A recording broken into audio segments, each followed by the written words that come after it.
எம்பிரான் என்ற டைட்டிலின் அர்த்தம் என்ன? பிரான் என்றால் கடவுள், தலைவன், லீடர் என்று அர்த்தம். எம் என்றால் என்னுடையது என்று அர்த்தம். ஸோ எம்பிரான் என்றால் என்னுடைய தலைவன் என்று பொருள்.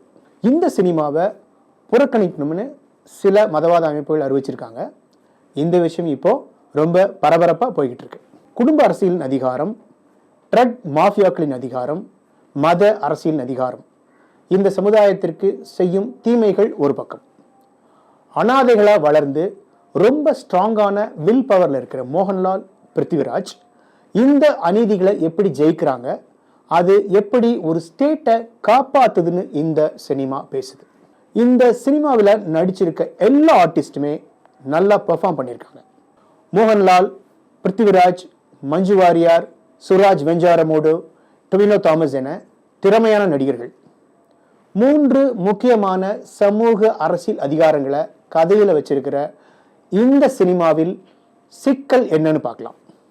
உலகம் ஃபுல்லா டிராவல் பண்ற எம்பிரான் கதையில அவங்க பேசுற 3 அதிகார மையங்களையும் தெளிவா சொல்லாம, சரியா பேலன்ஸ் பண்ணாம குழப்பி வச்சிருக்காங்க. அதாவது இந்த சினிமாவின் பேஸ்மெண்ட் ஸ்ட்ராங்கா இருக்கு, ஆனா அதுக்கு மேல கட்டி இருக்கிற பில்டிங் ரொம்ப வீக்கா இருக்கு. கேரளால ஒரு மூலையில இருக்க மோகன்லால் எப்படி இவ்வளவு பெரிய ஆளா ஆகிறார் என்பதை சரியா சொல்லல. உலகம் முழுக்க இருக்க மிகப்பெரிய ஆர்ம்ஸ் டீலர்ஸ், ட்ரக் மாஃபியாவுக்கு இணையா மிகப்பெரிய செல்வாக்கு வச்சிருக்கிற இந்த டீம் எந்த பின்புலத்தில் இயங்குது, இந்த டீமுக்கு தேவையான மணி சோர்ஸ் எங்கிருந்து வருது அப்படிங்கிறத டீட்டெயிலா இந்த சினிமால சரியா சொல்லல. ஒரு சினிமாவின் கதை எவ்வளவு ஸ்ட்ராங்கா இருந்தாலும் கூட அந்த கதையை சுத்தி இருக்கிற சம்பவங்கள் லாஜிக்காக கனெக்ட் ஆகி இருக்கணும்.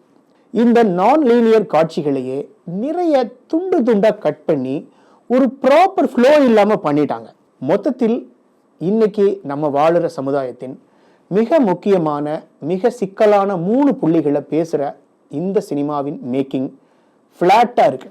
மொத்தத்தில் மிக தேவையான கதையை பேசும் இந்த சினிமா மோகன்லாலின் ஹீரோயிசத்தை பில்ட் செய்யும் அளவுக்கு அதிகமான கமர்ஷியல் எலிமெண்ட்ஸ்களை கொண்டு வந்து கொஞ்சம் சறுக்கி விடுகிறது.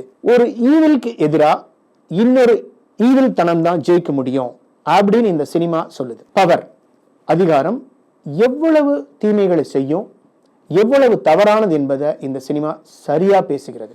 இந்த சினிமா பேசும் கமர்ஷியல் விஷயங்களை தவிர்த்து விட்டு இந்த சினிமா பேசும் மிக முக்கியமான கதை களத்திற்காக இந்த சினிமாவை அனைவரும் பார்க்க வேண்டும்.